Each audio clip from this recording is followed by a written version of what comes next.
Hi hello എല്ലാവർക്കും കിവിക്സ് ടെക്കിൻ്റെ പുതിയൊരു വീഡിയോയിലേക്ക് സ്വാഗതം. നമ്മൾ ഇന്ന് ഈ വീഡിയോയിൽ ഡിസ്കസ് ചെയ്യാൻ പോകുന്നത് കമ്പ്യൂട്ടറിനെ കുറിച്ചാണ്. കമ്പ്യൂട്ടറിൻ്റെ ബേസിക് ആയിട്ടുള്ള കാര്യങ്ങളാണ് നമ്മൾ ഇന്നിവിടെ ഡിസ്കസ് ചെയ്യാൻ പോകുന്നത്. എന്താണ് ഒരു കമ്പ്യൂട്ടർ, എങ്ങനെയാണത് പ്രവർത്തിക്കുന്നത്, അതിൻ്റെ ആപ്ലിക്കേഷൻസ് എന്തൊക്കെയാണ്, അതിൻ്റെ ക്യാരക്ടറിസ്റ്റിക്സ് എന്തൊക്കെയാണ്, അത് ഏത് ജനറേഷനാണ് നമ്മൾ യൂസ് ചെയ്യുന്നത്, മുൻപ് യൂസ് ചെയ്തിരുന്ന ജനറേഷൻസ് ഏതൊക്കെയാണ്, അങ്ങനെ മുതലായ കാര്യങ്ങളാണ് നമ്മൾ ഇന്ന് ഈ വീഡിയോയിൽ ഡിസ്കസ് ചെയ്യാൻ പോകുന്നത്. ഇപ്പം എല്ലാവർക്കും അറിയാം, നമ്മുടെ ഇന്നത്തെ നിത്യജീവിതത്തിൽ ഒഴിച്ചുകൂടാനാവാത്ത ഒന്നായി മാറിയിരിക്കുകയാണ് കമ്പ്യൂട്ടർ, അല്ലേ? ഏതൊരു മേഖല എടുത്താലും കമ്പ്യൂട്ടർ വളരെയധികം സ്വാധീനം ചെലുത്തി കഴിഞ്ഞു. നമ്മൾ എല്ലാ കാര്യങ്ങളും ചെയ്യുന്നത് ഇപ്പോൾ ഓൺലൈൻ വഴിയാണ്. പോസ്റ്റലായിട്ടൊക്കെ ചെയ്യുന്നതൊക്കെ ഇപ്പോൾ ഇല്ലെന്ന് തന്നെ പറയാം. വളരെ ചുരുക്കമാണ് അതൊക്കെ, അല്ലേ? എല്ലാം നമ്മൾ ഓൺലൈൻ വഴിയാണ്. ഏതൊരു കാര്യം എടുത്താലും, ഏതൊരു മേഖല എടുത്താലും കമ്പ്യൂട്ടർ സാന്നിധ്യം ഉറപ്പിച്ചു കഴിഞ്ഞു. ഇങ്ങേയറ്റം ഒരു ചെറിയ കടയെടുത്താൽ കൂടിയും ബില്ലിങ്ങിനായാലും സ്റ്റോക്കിൻ്റെ വെരിഫൈ ചെയ്യാനൊക്കെ ആയാലും എളുപ്പത്തിന് വേണ്ടിയിട്ട് കമ്പ്യൂട്ടറാണ് യൂസ് ചെയ്യുന്നത്. അപ്പം നമുക്ക് കമ്പ്യൂട്ടറിനെ കുറിച്ച് കൂടുതൽ മനസ്സിലാക്കാം. നമ്മളിപ്പോൾ 5th ജനറേഷൻ കമ്പ്യൂട്ടറുകളാണ് യൂസ് ചെയ്യുന്നത്. പണ്ടത്തെ കമ്പ്യൂട്ടറൊക്കെ എന്ന് പറയുമ്പോൾ ഒരു റൂമിൻ്റെയൊക്കെ വലിപ്പമുള്ള കമ്പ്യൂട്ടറുകളായിരുന്നു ആദ്യത്തേത്. നമുക്കത് ഓർക്കാൻ കൂടി സാധിക്കില്ല, അല്ലേ? ഇപ്പോഴത്തെ കമ്പ്യൂട്ടറുകൾ പോലെ ഒരു മേശയിൽ ഒതുങ്ങുന്നതായിരുന്നില്ല അന്നത്തെ കമ്പ്യൂട്ടറുകൾ. നമുക്കതൊക്കെ വിശദമായിട്ട് നോക്കാം. ആദ്യം തന്നെ നമുക്ക് എന്താണ് ഒരു കമ്പ്യൂട്ടർ എന്ന് നോക്കാം. What is A computer? Computer is an electronic device. Computer ഒരു ഇലക്ട്രോണിക് ഡിവൈസ് ആണ്, അല്ലേ? നമ്മുടെ കാൽക്കുലേഷൻസിന് മറ്റെന്ത് ആവശ്യങ്ങൾക്കും ആയിക്കൊള്ളട്ടെ, നമ്മൾ അതിന് വേണ്ടി ഉപയോഗിക്കുന്ന ഒരു ഇലക്ട്രോണിക് ഡിവൈസ് ആണ് കമ്പ്യൂട്ടർ. പ്രധാനമായും കമ്പ്യൂട്ടറിന് 3 ഫങ്ഷൻസ് ആണുള്ളത്: ഇൻപുട്ടിംഗ്, പ്രോസസ്സിംഗ്, ഔട്ട്പുട്ടിംഗ്. കമ്പ്യൂട്ടറിലേക്ക് വിവരങ്ങൾ ഇൻപുട്ട് ചെയ്ത് കൊടുക്കുക, അത് ഇൻപുട്ടിംഗ്. ആ വിവരങ്ങൾ ഇൻപുട്ട് ചെയ്ത വിവരങ്ങളെ പ്രോസസ്സ് ചെയ്യുക, സെക്കൻഡ് സ്റ്റെപ്പ് പ്രോസസ്സിംഗ്. പ്രോസസ്സ് ചെയ്ത വിവരങ്ങളെ ഔട്ട്പുട്ടായിട്ട് തരിക, അതാണ് ഔട്ട്പുട്ടിംഗ്. അതൊക്കെ നമുക്ക് വിശദമായിട്ട് നോക്കാം. ഇവ 3 കമ്പ്യൂട്ടറിൻ്റെ ബേസിക് ആയിട്ടുള്ള ഫങ്ഷൻസ്. ചാൾസ് ബാബേജ് എന്ന ശാസ്ത്രജ്ഞനാണ് പ്രോഗ്രാമബിൾ കമ്പ്യൂട്ടർ എന്ന കൺസെപ്റ്റ് കൊണ്ടുവന്നത്. അതുകൊണ്ട് തന്നെ അദ്ദേഹമാണ് കമ്പ്യൂട്ടറിൻ്റെ ഫാദർ എന്നറിയപ്പെടുന്നത്. കമ്പ്യൂട്ടറിൻ്റെ പിതാവ് എന്നറിയപ്പെടുന്നതാണ് ചാൾസ് ബാബേജ്.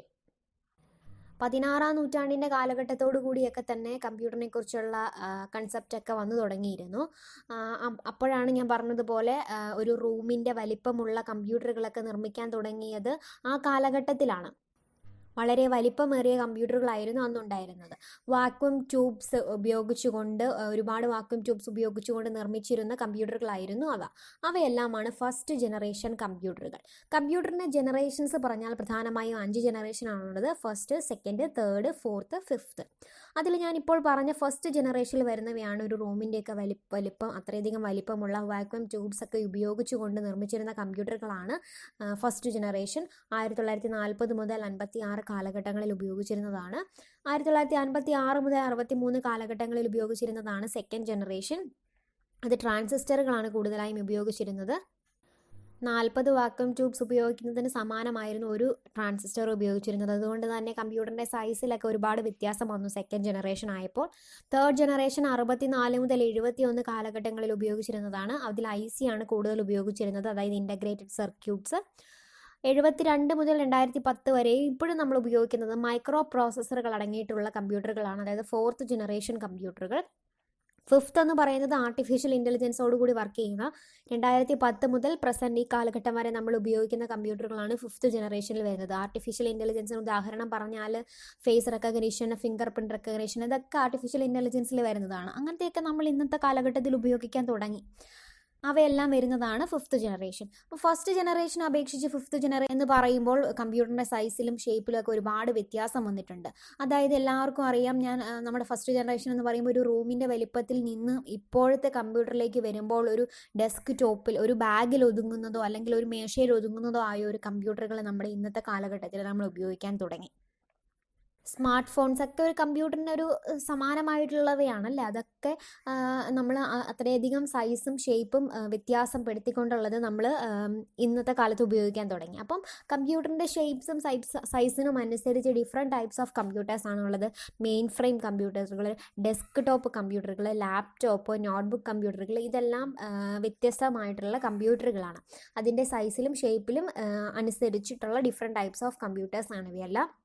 എല്ലാവർക്കും അറിയാം, സ്കൂളുകളിലും കോളേജുകളിലൊക്കെ ഉപയോഗിക്കുന്നതാണ് ലാപ്ടോപ്പ്, ഡെസ്ക്ടോപ്പ്, അങ്ങനത്തെ എല്ലാം എല്ലാവർക്കും ഫെമിലിയർ ആയിട്ടുള്ള കാര്യങ്ങളാണ്. അതൊക്കെ ഡിഫറെൻറ്റ് ടൈപ്സ് ഓഫ് കമ്പ്യൂട്ടേഴ്സാണ്. കമ്പ്യൂട്ടറിൻ്റെ ജനറേഷൻസ് നമ്മൾ പറഞ്ഞപ്പോൾ first, second, third, fourth, fifth എന്ന് പറഞ്ഞു. ഫോർത്തിലെ മൈക്രോ പ്രോസസ്സേഴ്സ് നമ്മൾ ഇന്ന് യൂസ് ചെയ്യുന്നുണ്ട്, ഫിഫ്ത്തും നമ്മൾ യൂസ് ചെയ്യുന്നുണ്ട്. ഈ കമ്പ്യൂട്ടർ ജനറേഷൻസിനെ കുറിച്ച് കൂടുതൽ അറിയണമെന്നുണ്ടെങ്കിൽ കമൻറ്റ് ചെയ്താൽ മതി. നമ്മൾ വേറൊരു വീഡിയോ ആയിട്ട്, ഡീറ്റെയിൽ ആയിട്ടൊരു വീഡിയോ ആയിട്ട് ചെയ്യുന്നതായിരിക്കും കേട്ടോ. കമ്പ്യൂട്ടർ ഉപയോഗിക്കാത്ത മേഖല ഇന്നില്ല അല്ലേ? അപ്പം നമുക്ക് കമ്പ്യൂട്ടറിൻ്റെ ആപ്ലിക്കേഷൻസ് നോക്കിയാൽ നമുക്ക് നമ്മുടെ നിത്യജീവിതത്തിൽ നിന്ന് തന്നെ എടുത്ത് ഒരുപാട് ആപ്ലിക്കേഷൻസ് നമുക്ക് പറയാൻ പറ്റും. നമ്മൾ ഏതൊരു സ്ഥാപനം എടുത്താലും അല്ലെ ഏതൊരു കടയായിക്കോട്ടെ, എന്ത് മേഖലയാണെങ്കിലും കമ്പ്യൂട്ടർ അവിടെ യൂസ് ചെയ്യുന്നുണ്ട്. ബാങ്ക് ആയിക്കോട്ടെ, പോലീസ് സ്റ്റേഷൻ ആയിക്കൊള്ളട്ടെ, അല്ലെങ്കിൽ കൺട്രോൾ റൂം ആയിക്കോട്ടെ, ട്രാഫിക് സിസ്റ്റംസ് കൺട്രോൾ ചെയ്യുന്ന സ്ഥലമായിക്കൊള്ളട്ടെ, സ്കൂള്, കോളേജ്, അഗ്രികൾച്ചർ പർപ്പസിന് വേണ്ടിയിട്ട്, ഹോസ്പിറ്റലുകളിൽ, അങ്ങനെ എല്ലാ മേഖലകളിലും കമ്പ്യൂട്ടറിന് സ്ഥാനമുറപ്പിച്ചു കഴിഞ്ഞു.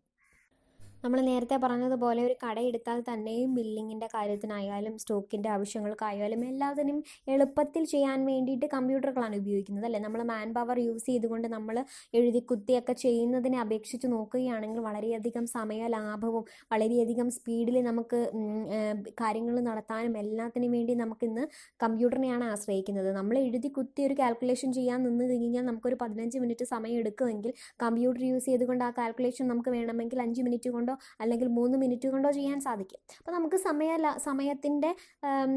സമയം വളരെയധികം കുറച്ച് മതി നമുക്ക് അങ്ങനെ ചെയ്യാൻ വേണ്ടിയിട്ട്. അപ്പോൾ നമുക്കത് വളരെയധികം സഹായകരമാണ് അല്ലേ? നമുക്ക് അതുപോലെ തന്നെയാണ് എല്ലാ മേഖലകളിലും. ഹോസ്പിറ്റലായാലും അവിടുത്തെ ഫുൾ കാര്യങ്ങൾ കോർഡിനേറ്റ് ചെയ്യാൻ ഒരു മാൻ പവർ യൂസ് ചെയ്തുകൊണ്ട് ഒരു 10 ദിവസം ഫുൾ കാര്യങ്ങൾ കോർഡിനേറ്റ് ചെയ്യാൻ എടുക്കുമെങ്കിൽ കമ്പ്യൂട്ടർ യൂസ് ചെയ്തുകൊണ്ട് 1 മണിക്കൂർ മതിയായിരിക്കും ചെയ്യാൻ. അപ്പോൾ അതൊക്കെയാണ് കമ്പ്യൂട്ടറിൻ്റെ ആപ്ലിക്കേഷൻസ് പറഞ്ഞാൽ.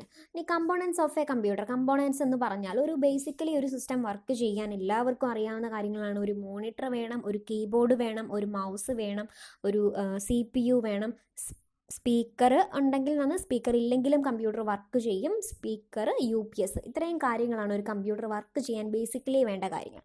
അവ ഈ ഫിസിക്കലി നമുക്ക് കാണാവുന്നതും ഫിസിക്കലി നമുക്ക് തൊടാനൊക്കെ പറ്റുന്നതായിട്ടുള്ള ഡിവൈസുകളെയാണ് ഹാർഡ്വെയർ കമ്പണൻസ് എന്ന് പറയുന്നത്. നമ്മൾ കമ്പ്യൂട്ടറിൻ്റെ കമ്പണൻസിനെ 2 ടൈപ്പിലാണ് ഡിവൈഡ് ചെയ്യുന്നത്: hardware components and software components. Hardware components ആണ് ഞാനിപ്പോൾ പറഞ്ഞത്. നമുക്ക് ഫിസിക്കലി തൊടാനും ഫിസിക്കലി നമുക്ക് കാണാനും ഒക്കെ പറ്റുന്ന ഡിവൈസുകളെയാണ് ഹാർഡ്വെയർ കമ്പണൻസ് എന്ന് പറയുന്നത്. പ്രധാനമായും അത് 3 തരത്തിൽ നമുക്ക് ഡിവൈഡ് ചെയ്യാം: input devices, storage devices, output devices. കമ്പ്യൂട്ടറിലേക്ക് വിവരങ്ങൾ ഇൻപുട്ട് ചെയ്ത് കൊടുക്കാൻ ഉപയോഗിക്കുന്നത് ഇൻപുട്ട് ഡിവൈസസ്, ഡേറ്റാസ് എല്ലാം സ്റ്റോർ ചെയ്യാൻ ഉപയോഗിക്കുന്നത് സ്റ്റോറേജ് ഡിവൈസസ്, പ്രോസസ്സ് ചെയ്യുന്ന ഡേറ്റയെ ഔട്ട്പുട്ടായിട്ട് നമുക്ക് റിസൾട്ടായിട്ട് നമുക്ക് തരുന്നവയാണ് ഔട്ട്പുട്ട് ഡിവൈസസ്. ഇനി നമുക്ക് ബേസിക് ആയിട്ടുള്ള ഒരു കമ്പ്യൂട്ടറിൻ്റെ വർക്ക് പറഞ്ഞാൽ, കമ്പ്യൂട്ടറിലേക്ക് വിവരങ്ങൾ ഇൻപുട്ട് ചെയ്ത് കൊടുക്കുക, അത് പ്രോസസ്സ് ചെയ്യുക, ഔട്ട്പുട്ട് ചെയ്യുക അല്ലേ? അതാണ് ബേസിക്കലി കമ്പ്യൂട്ടറിൽ നടക്കുന്ന ഒരു ഫംഗ്ഷൻ. നമുക്ക് ഉദാഹരണം പറഞ്ഞാൽ, കമ്പ്യൂട്ടറിലേക്ക് നമുക്കിപ്പോൾ 2+5 എന്നൊരു കണക്ക് നമുക്ക് ചെയ്യണം. 2+5 എത്രയാണ് ആൻസർ നമുക്ക് കണ്ടുപിടിക്കണം.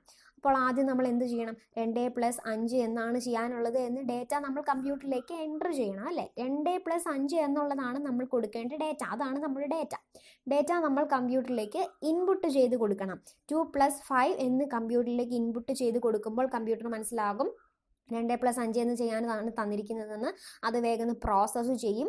Second step processing. 2+5 എന്നുള്ളത് പ്രോസസ്സ് ചെയ്ത് 7 എന്ന ആൻസർ കമ്പ്യൂട്ടർ കണ്ടുപിടിച്ച ആൻസർ നമുക്ക് റിസൾട്ട് തരണം അല്ലേ? റിസൾട്ട് തരുന്നതിനെ, ആ ഡേറ്റയെ നമുക്ക് റിസൾട്ട് തരുന്നതിനെ ഔട്ട്പുട്ട് എന്ന് പറയുന്നു. കമ്പ്യൂട്ടറിലേക്ക് വിവരങ്ങൾ ഇൻപുട്ട് ചെയ്ത് കൊടുക്കുന്നു, അത് പ്രോസസ്സ് ചെയ്യുന്നു, പ്രോസസ്സ് ചെയ്ത ഡേറ്റ ആ റിസൾട്ടിനെ ഔട്ട്പുട്ടായിട്ട് തരുന്നു. ഇതാണ് ബേസിക്കലി കമ്പ്യൂട്ടറിൽ നടക്കുന്ന ഒരു ഫംഗ്ഷൻ. ഇപ്പോൾ നമ്മൾ പറഞ്ഞതുപോലെ കമ്പ്യൂട്ടറിലേക്ക് വിവരങ്ങൾ ഇൻപുട്ട് ചെയ്ത് കൊടുക്കാൻ നമ്മൾ ഡേറ്റാസ് ഇൻപുട്ട് ചെയ്യണമെന്ന് പറഞ്ഞു. ആ ഇൻപുട്ട് ചെയ്യാൻ വേണ്ടി ഉപയോഗിക്കുന്ന ഡിവൈസുകളാണ് ഇൻപുട്ട് ഡിവൈസസ്. സിംപ്ലി പെട്ടെന്ന് തന്നെ എല്ലാവർക്കും മനസ്സിലാവും അല്ലേ? അതിന് പ്രോസസ്സ് ചെയ്യാൻ വേണ്ടി ഉപയോഗിക്കുന്നു. അതിന് കമ്പ്യൂട്ടറിനുള്ളിൽ പ്രോസസ്സ് ചെയ്യുന്നു, അതിനെപ്പറ്റി പറയാം. അടുത്തത് പ്രോസസ്സ് ചെയ്ത വിവരങ്ങൾ ഔട്ട്പുട്ട് ചെയ്ത് തരാൻ ഉപയോഗിക്കുന്നത് ഔട്ട്പുട്ട് ഡിവൈസുകൾ. അതാണ് മെയിനായിട്ട്. നമുക്ക് ആദ്യം ഇൻപുട്ട് ഡിവൈസ് നോക്കാം. Input devices are used to read the instructions or data. കമ്പ്യൂട്ടറിലേക്ക് നമ്മൾ റീഡ് എന്നൊരു ടേമാണ് യൂസ് ചെയ്യുന്നത്. കമ്പ്യൂട്ടർ റീഡ് ചെയ്യുക, നമ്മൾ ഇൻപുട്ട് ചെയ്ത് കൊടുക്കുന്നതിന് റീഡ് ചെയ്യുക എന്നാണ് പറയുന്ന ടേം യൂസ് ചെയ്യാം. Input devices are used to read the instructions or data. കമ്പ്യൂട്ടറിലേക്ക് വിവരങ്ങളെ നമ്മൾ ഇൻപുട്ട് ചെയ്ത് കൊടുക്കാൻ ഉപയോഗിക്കുന്ന ഡിവൈസുകളാണ് ഇൻപുട്ട് ഡിവൈസസ്. ഉദാഹരണം പറഞ്ഞാൽ 2+5 എന്ന് നമ്മൾ പറഞ്ഞു അല്ലേ? 2+5 എന്ന് കമ്പ്യൂട്ടറിലേക്ക് നമ്മൾ എൻ്റർ ചെയ്ത് കൊടുക്കാൻ ഉപയോഗിക്കുന്നത് കീബോർഡാണ് അല്ലേ? കീബോർഡ് യൂസ് ചെയ്യാം, മൗസ് യൂസ് ചെയ്യാം. അങ്ങനെ നമുക്ക് വേണ്ടിയ കാര്യങ്ങളെ കമ്പ്യൂട്ടറിലേക്ക് അറിയിക്കാൻ നമ്മൾ ഉപയോഗിക്കുന്ന ഉപകരണങ്ങളാണ് കീബോർഡ്, മൗസ്, സ്കാനർ ഒരു ഇൻപുട്ട് ഡിവൈസ് ആണ്. നമ്മൾ സ്കാൻ ചെയ്ത വിവരങ്ങൾ കമ്പ്യൂട്ടറിലേക്ക് കൊടുക്കുകയല്ലേ ചെയ്യുന്നത്. ജോയ്സ്റ്റിക്ക്, അതായത് ഗെയിമൊക്കെ കളിക്കാൻ യൂസ് ചെയ്യുന്ന ജോയ്സ്റ്റിക്ക് ഒരു ഇൻപുട്ട് ഡിവൈസസ് ആണ്. അപ്പോൾ ഇതെല്ലാമാണ് ഇൻപുട്ട് ഡിവൈസസ്. എല്ലാവരും ഒന്നുകൂടെ പറയാം. കമ്പ്യൂട്ടറിലേക്ക് വിവരങ്ങൾ നമ്മൾ ഇൻപുട്ട് ചെയ്ത് കൊടുക്കാൻ വേണ്ടി ഉപയോഗിക്കുന്ന ഡിവൈസുകളെ ഇൻപുട്ട് ഡിവൈസസ് എന്ന് പറയുന്നു. ഉദാഹരണം keyboard, mouse, joystick, scanner etcetera. Mouse ഉപയോഗിച്ച് നമുക്ക് വേണ്ടിയ സാധനം നമ്മൾ ക്ലിക്ക് ചെയ്താലേ കൊടുക്കുന്നത്, കമ്പ്യൂട്ടറിലേക്ക് ക്ലിക്ക് ചെയ്ത് കൊടുക്കുന്നു. അതെല്ലാം ഇൻപുട്ട് ഡിവൈസുകളാണ്. ഇനി നമ്മൾ പറഞ്ഞാൽ സ്റ്റോറേജ് ഡിവൈസസ്. സ്റ്റോറേജ് ഡിവൈസസ് എന്ന് പറഞ്ഞാൽ വിവരങ്ങൾ സ്റ്റോർ ചെയ്ത് വയ്ക്കാൻ, കമ്പ്യൂട്ടറിലെ മെമ്മറിയാണല്ലേ, ജസ്റ്റ് വിവരങ്ങൾ സ്റ്റോർ ചെയ്ത് വയ്ക്കാൻ ഉപയോഗിക്കുന്ന ഡിവൈസുകളെയാണ് സ്റ്റോറേജ് ഡിവൈസസ് എന്ന് പറയുന്നത്. പ്രധാനമായും കമ്പ്യൂട്ടറിൽ 2 ടൈപ്പ് ഓഫ് മെമ്മറീസ് ആണ് യൂസ് ചെയ്യുന്നത്. Primary memory and secondary memory. Primary memory and secondary memory. Primary memory എന്ന് പറഞ്ഞാൽ അതൊരു വോളറ്റൈൽ മെമ്മറി, അതായത് ടെമ്പററി സ്റ്റോറേജ് ആണ് നടക്കുന്നത്. ഉദാഹരണം പറഞ്ഞാൽ എന്താണ് വോളറ്റൈൽ എന്ന് പറഞ്ഞാൽ, നമ്മൾ കമ്പ്യൂട്ടറിൽ ഒരു കാര്യം ചെയ്തുകൊണ്ടിരിക്കുന്നു, പെട്ടെന്ന് തന്നെ പവർ ഓഫ് ആയി പോയി, സിസ്റ്റം ഷട്ട് ഡൗൺ ആയി, സിസ്റ്റം ഓഫായി പോയി എന്നിരിക്കട്ടെ. ഓഫായി പോയാൽ പ്രൈമറി മെമ്മറി ആണെങ്കിൽ, അതായത് വോളറ്റൈൽ മെമ്മറി ആണെങ്കിൽ ഡേറ്റാസ് ഓട്ടോമാറ്റിക്കലി ഡിലീറ്റ് ആയി പോകും.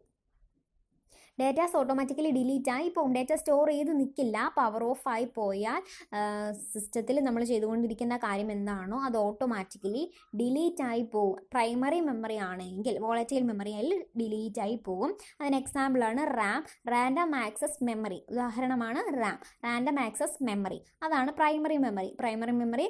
ടെമ്പററി സ്റ്റോറേജ് ആണ് അവിടെ നടത്തുന്നത്. പവർ ഓഫ് ആയി പോയി കഴിഞ്ഞാൽ ഡേറ്റാസ് ഓട്ടോമാറ്റിക്കലി ഡിലീറ്റ് ആയി പോകും. അത് പെർമനൻ്റ് ആയിട്ട് സ്റ്റോർ ചെയ്ത് വെക്കില്ല.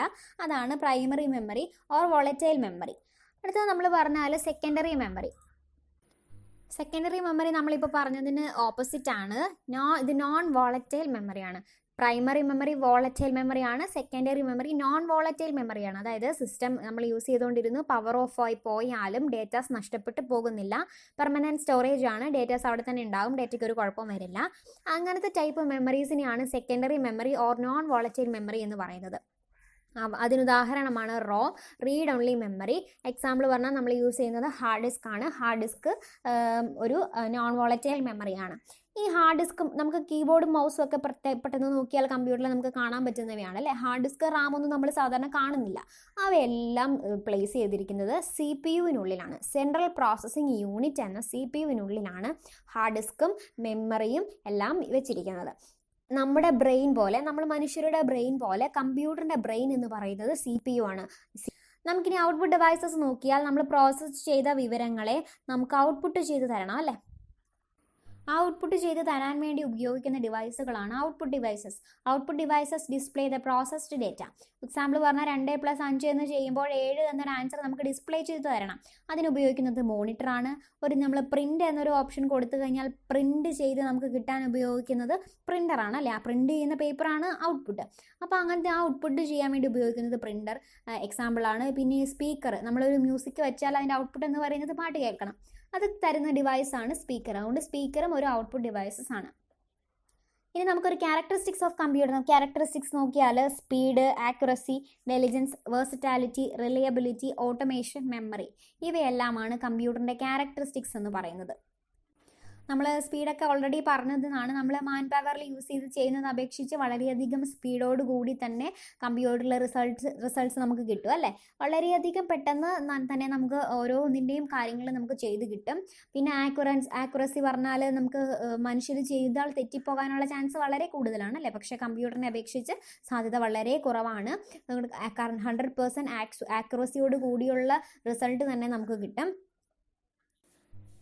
ഒരുപാട് ഡേറ്റാസ് സ്റ്റോർ ചെയ്ത് വെക്കാൻ സാധിക്കും. അതുപോലെ തന്നെയാണ് മില്യൺസ് ഓഫ് ടാസ്ക്സ് സെയിം കൺസിസ്റ്റൻസിയിലും ആക്യുറസിയോടുകൂടി ചെയ്യാൻ കമ്പ്യൂട്ടറിന് കഴിയും. ഒരുപാട് ഒരേ ടൈം തന്നെ ഒന്നിലധികം പ്രോസസ്സുകൾ ചെയ്യാനായിട്ട് സാധിക്കും. ഇവയെല്ലാമാണ് കമ്പ്യൂട്ടറിൻ്റെ ക്യാരക്ടറിസ്റ്റിക്സ് എന്ന് പറഞ്ഞാൽ. എല്ലാ മേഖലകളിലും ഇപ്പോൾ യൂസ് ചെയ്യുന്നുണ്ടെന്ന് പറഞ്ഞല്ലേ. അപ്പോൾ ഇത്രയധികം ക്യാരക്ടറിസ്റ്റിക്സും ഇത്രയധികം സ്പെസിഫിക്കേഷൻ ഇതിനുള്ളത് കൊണ്ടാണ് കമ്പ്യൂട്ടർ ഇത്രയും പോപ്പുലർ ആയത്. ഇത്രയധികം സ്ഥലങ്ങളിൽ ഇത്രയധികം മാൻ പവർ കുറയ്ക്കാനായിട്ട് സഹായകരമാകുന്ന ഒന്നായതുകൊണ്ടാണ് എല്ലാ മേഖലകളിലും കമ്പ്യൂട്ടർ യൂസ് ചെയ്യുന്നത് അല്ലേ. ഇതാണ് സ്പീഡ്, ആക്യുറസി, മെമ്മറി, ക്യാരക്ടറിസ്റ്റിക്സ് എല്ലാം നമ്മളിപ്പോൾ പറഞ്ഞു കഴിഞ്ഞു. A computer works with much higher speed and accuracy compared to humans while performing mathematical calculations. Computers can process millions of instructions per second. ഒരു കമ്പ്യൂട്ടറിന് ഒരു സെക്കൻഡിൽ മില്യൺസ് ഓഫ് ടാസ്കുകൾ പെർഫോം ചെയ്യാനായിട്ട് സാധിക്കും. Accuracy, computers perform calculations with 100% accuracy. Errors may occur due to data inconsistency or inaccuracy. 100% accuracy തന്നെ കമ്പ്യൂട്ടറിൽ ഒരു ടാസ്ക് ചെയ്താൽ കിട്ടും. ഈ ബൈ ചാൻസ് എന്തെങ്കിലും എറർ സംഭവിച്ചാൽ നമ്മൾ ഇൻപുട്ട് ചെയ്യുന്ന ഡേറ്റയുടെ മിസ്റ്റേക്ക് കൊണ്ടോ അല്ലെങ്കിൽ എന്തെങ്കിലും ഡിവൈസുകളുടെ തകരാറ് മൂലമോ ഒക്കെ ഉണ്ടാകുന്ന എററുകളെ മാത്രമേ ഉണ്ടാവുകയുള്ളൂ. അല്ല എന്നെങ്കിൽ നോർമൽ വർക്കിംഗ് ആയിട്ടുള്ള ഒരു സിസ്റ്റമാണ് എന്നുണ്ടെങ്കിൽ 100% ആക്യുറസി ഒരു ടാസ്കിൽ കിട്ടും. മെമ്മറി പറയുകയാണെങ്കിൽ a computer has build in memory called primary memory where it is store data. Secondary storage are removal devices such as CDs, pen drives etcetera which are also used to store data. എല്ലാവർക്കും അറിയാവുന്നതാണ് CD-കൾ, pen drive എല്ലാം അല്ലെ നമ്മൾ use ചെയ്യുന്നവയാണ്. അവയെല്ലാം datas store ചെയ്യാൻ വേണ്ടിയിട്ട് use ചെയ്യുന്ന removable ഡിവൈസുകളാണ്. നമുക്ക് അതിൽ USB വഴി കണക്ട് ചെയ്യാം, ഊരിയെടുക്കാം അല്ലേ. അങ്ങനത്തെ റിമൂവബിൾ ഡിവൈസുകളാണ് CD, സ്റ്റോറേജ് ഡിവൈസുകളാണ് CD, പെൻഡ്രൈവ് എല്ലാം. ഇനി ഡെലിഗൻസ് പറഞ്ഞാൽ a computer can perform millions of tasks or calculations with the same consistency and accuracy. It doesn't feel any fatigue or lack of concentration.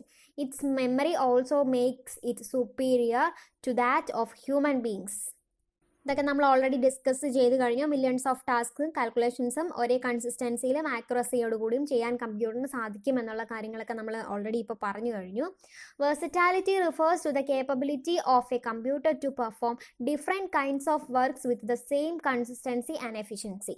Reliability, a computer is reliable as it gives consistent results for similar set of data. That is, if we give same set of input any number of times, we will get the same result. ഇവയെല്ലാമാണ് കമ്പ്യൂട്ടറിൻ്റെ characteristics. ഇനി നമ്മൾ പറയാൻ പോകുന്നത് കമ്പ്യൂട്ടറിൻ്റെ പാർട്സിനെ പറ്റി നമ്മൾ discuss ചെയ്യാൻ പോവുകയാണ്. നമ്മൾ നേരത്തെ പറഞ്ഞതുപോലെ ഒരു കമ്പ്യൂട്ടർ നമ്മൾ കണ്ടാൽ നോർമലി ഉള്ള പാർട്സ് എന്തൊക്കെയാണ്?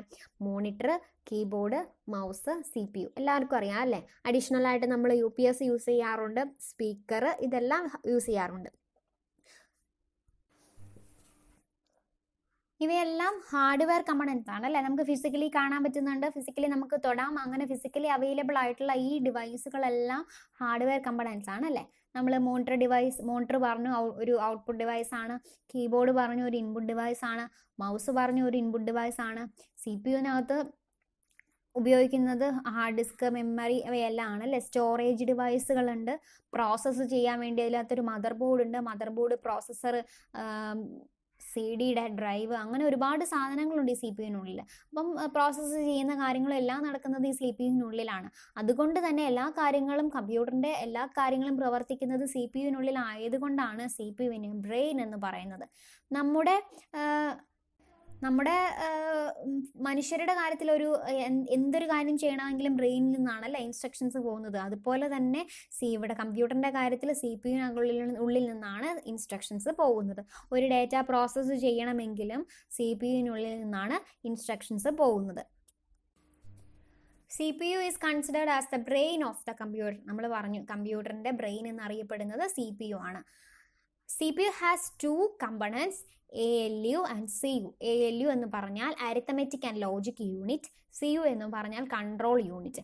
CPU-ൻ്റെ രണ്ട് കമ്പോണൻസ് ആണ് അരിത്തമെറ്റിക് ആൻഡ് ലോജിക് യൂണിറ്റും കൺട്രോൾ യൂണിറ്റും. നമുക്ക് ഡീറ്റെയിൽ ആയിട്ട് നോക്കാം.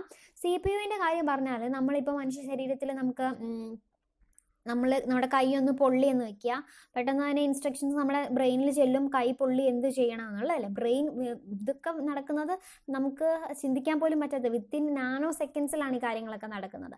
അപ്പം ബ്രെയിൻ പെട്ടെന്ന് തന്നെ റിപ്ലൈ കൊടുക്കും, കൈ വലിച്ചോളൂ എന്നുള്ള റിപ്ലൈ കൊടുക്കുമ്പോൾ നമ്മൾ കൈ വലിക്കും. ഇതാണ് നമ്മുടെ മനുഷ്യരുടെ കാര്യത്തിൽ നടക്കുന്നത് അല്ലേ. അതുപോലെ തന്നെയാണ് CPU-ൻ്റെ കാര്യത്തിൽ നടക്കുന്നത്. നമ്മൾ 2+5 എന്ന് കൊടുത്താൽ ആ ഇൻപുട്ട് ചെയ്ത വിവരങ്ങൾ കമ്പ്യൂട്ടറിൻ്റെ ബ്രെയിനായ CPU-ൽ പോയിട്ട് വർക്ക് ചെയ്യും. എന്ത് ചെയ്യാനാണ് നമ്മൾ തന്നിരിക്കുന്നതെന്ന് നോക്കി അത് ആഡ് ചെയ്യാനാണെങ്കിൽ അത് ആഡ് ചെയ്യുന്ന പ്രോസസ്സിങ് നടക്കുന്നത് CPU-നുള്ളിലാണ്. ആ പ്രോസസ്സിങ് നടന്നതിന് ശേഷം നമുക്ക് ഔട്ട്പുട്ട് കിട്ടും. അപ്പം ഈ വിവരങ്ങൾ ഇൻപുട്ട് ചെയ്താണോ കിട്ടിയത്, അത് പ്രോസസ്സ് ചെയ്യണോ, ഔട്ട്പുട്ട് ചെയ്ത് ഏത് ഡിവൈസിലേക്കാണ് കൊടുക്കേണ്ടത്, അങ്ങനെയുള്ള എല്ലാ കാര്യങ്ങളും, നമ്മൾ ഏത് ഫംഗ്ഷനാണ് ചെയ്യേണ്ടത്, അങ്ങനെയുള്ള എല്ലാ കാര്യങ്ങളും നടക്കുന്നത് CPU-നുള്ളിലായതുകൊണ്ടാണ് CPU-നെ കമ്പ്യൂട്ടറിൻ്റെ ബ്രെയിൻ എന്ന് പറയുന്നത്. ഇതാണ് സിമ്പിൾ ബ്ലോക്ക് ഡയഗ്രാം. ഒരു കമ്പ്യൂട്ടറിൻ്റെ സിമ്പിൾ ബ്ലോക്ക് ഡയഗ്രാം പറഞ്ഞാൽ ഇതാണ്. ഫസ്റ്റ് ഡേറ്റാസ് നമ്മൾ ഇൻപുട്ട് ചെയ്യുന്ന വിവരങ്ങൾ നേരെ പോകുന്നത് CPU-നുള്ളിലേക്കാണ്. CPU-നുള്ളിലേക്ക് പോയി അരിത്തമെറ്റിക് ആൻഡ് ലോജിക്കൽ യൂണിറ്റും കൺട്രോൾ യൂണിറ്റിൻ്റെയും സഹായത്തോടു കൂടി എന്ത് ഫംഗ്ഷനാണോ ചെയ്യേണ്ടത്, എന്ത് പ്രോസസ്സാണോ ചെയ്യേണ്ടത്, ആ ഡേറ്റാസ് പ്രോസസ്സ് ചെയ്യുന്നു, സ്റ്റോർ ചെയ്യുന്നു, റിസൾട്ട് ഔട്ട്പുട്ടായിട്ട് കിട്ടുന്നു. മനസ്സിലായെന്ന് ഞാൻ വിചാരിക്കുന്നു. ഡേറ്റാസ് നമ്മൾ ഇൻപുട്ട് ചെയ്യുകയാണ്, അത് CPU-വിനുള്ളിൽ അരിത്തമെറ്റിക് ആൻഡ് ലോജിക്കൽ യൂണിറ്റിൻ്റെയും കൺട്രോൾ യൂണിറ്റിൻ്റെയും സഹായത്തോടു കൂടി ഇത് പ്രോസസ്സ് ചെയ്യുന്നു, ഡേറ്റാസ് സ്റ്റോർ ചെയ്യുന്നു.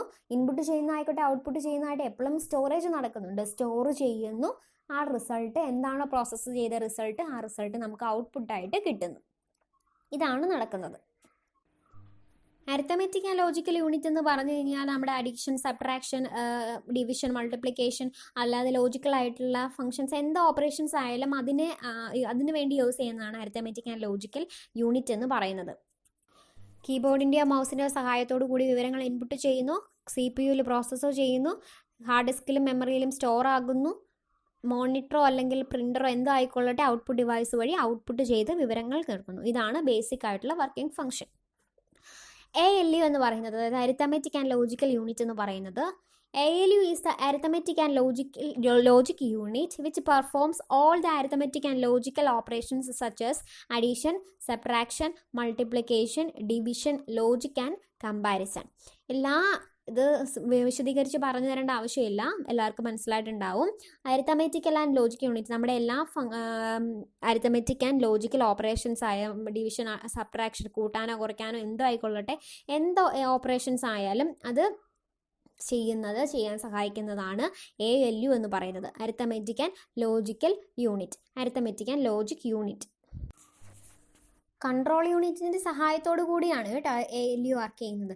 ഏതൊരു പ്രോസസ്സ് ചെയ്യണമെങ്കിലും കൺട്രോൾ യൂണിറ്റ് കൂടി തീരുമാനിക്കണം എന്ത് കാര്യമാണ് ചെയ്യേണ്ടത്, നിങ്ങൾ എന്താണ് ചെയ്യേണ്ടത് എന്നുള്ള ഫംഗ്ഷൻ മാത്രം ചെയ്യുന്നു. ആ ഫംഗ്ഷനെ എങ്ങനെ കൺട്രോൾ ചെയ്യണം, എന്തിലേക്കൊക്കെ എങ്ങനെ നിങ്ങൾ ചെയ്യണം എന്നുള്ള കാര്യങ്ങളൊക്കെ ചെയ്യാൻ സഹായിക്കുന്നത് കൺട്രോൾ യൂണിറ്റ് ആണ്.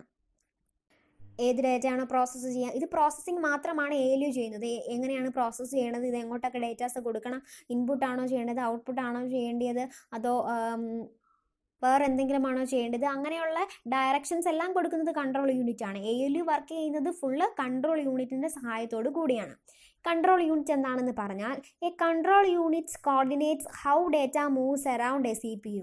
The control unit is a component of a computer's central processing unit that directs operations of the processor. It tells the computer's memory, arithmetic and logic unit, and input and output devices how to respond to a program's instructions. നമ്മൾ നേരത്തെ പറഞ്ഞതുപോലെ തന്നെ control unit ആണ് coordinate ചെയ്യുന്നത് എല്ലാ പ്രോസസ്സുകളെയും. CPU-ൽ വരുന്ന എല്ലാ പ്രോസസ്സുകളെയും control unit ആണ് കോർഡിനേറ്റ് ചെയ്യുന്നത്. ഈ ഡേറ്റാസ് എങ്ങനെ മൂവ് ചെയ്യണം, ഡയറക്ഷൻസ് കൊടുക്കുകയാണ്. അതായത് മെമ്മറിക്കും അരിത്തമെറ്റിക് ലോജിക് യൂണിറ്റിനും ഇൻപുട്ട് ഔട്ട്പുട്ട് ഡിവൈസുകളെല്ലാം എങ്ങനെ റെസ്പോണ്ട് ചെയ്യണം, എന്ത് കാര്യങ്ങളാണ് ചെയ്യേണ്ടത്, ALU ആണോ പെർഫോം ചെയ്യേണ്ടത്, ഈ ഡേറ്റാസ് ഇൻപുട്ട് ചെയ്താണോ വന്നിരിക്കുന്നത്, ഔട്ട്പുട്ട് ചെയ്യാനാണോ, ഏത് ഡിവൈസിലേക്കാണ് കൊടുക്കേണ്ടത്, എന്ത് കാര്യം ചെയ്യണം, അങ്ങനെയുള്ള എല്ലാ കാര്യങ്ങളും ചെയ്യാൻ വേണ്ടി അതിനെ കോർഡിനേറ്റ് ചെയ്യുന്നതും ഡയറക്ഷൻസ് കൊടുക്കുന്നതും എല്ലാം കൺട്രോൾ യൂണിറ്റ് ആണ്. CPU-വിനുള്ളിലുള്ള കൺട്രോൾ യൂണിറ്റ് എന്ന ആ വിഭാഗമാണ് ഈ വിവരങ്ങളെയെല്ലാം കോർഡിനേറ്റ് ചെയ്യുന്നത്. ഈ CU-വിൻ്റെ കൺട്രോൾ യൂണിറ്റിൻ്റെ സഹായമില്ലാതെ arithmetic and logic unit work ചെയ്യാൻ സാധിക്കില്ല. അങ്ങനെ കൺട്രോൾ യൂണിറ്റിൻ്റെ സഹായത്തോടു കൂടി വർക്കുകൾ നടക്കുന്നു. അപ്പോൾ ബേസിക് ആയിട്ടുള്ള എല്ലാ കാര്യങ്ങളും മനസ്സിലായി എന്ന് ഞാൻ വിചാരിക്കുന്നു. ഏതെങ്കിലും കാര്യത്തെക്കുറിച്ച് ഡൗട്ട്സോ എന്തെങ്കിലും ഉണ്ടെങ്കിൽ നിങ്ങൾക്ക് കമൻറ്റ് ചെയ്യാം. എന്തിനെക്കുറിച്ചെങ്കിലും ഡീറ്റെയിൽ ആയിട്ടുള്ള വീഡിയോ വേണം എന്നുണ്ടെങ്കിൽ കമൻറ്റ് ചെയ്താൽ നമ്മൾ അടുത്തൊരു വീഡിയോ ആയിട്ട് ചെയ്യുന്നതായിരിക്കും. അപ്പോൾ നമ്മുടെ വീഡിയോ ഇഷ്ടപ്പെട്ടിട്ടുണ്ടെങ്കിൽ എല്ലാവരും ലൈക്ക് ചെയ്യുക, സബ്സ്ക്രൈബ് ചെയ്യുക. നിങ്ങൾക്കെല്ലാം മറ്റൊരാൾക്ക് ഈ വീഡിയോ ഉപകാരപ്രദമാണ് എന്നുണ്ടെങ്കിൽ നമ്മുടെ വീഡിയോ ഷെയർ ചെയ്ത് കൊടുക്കാനും മറക്കരുത്.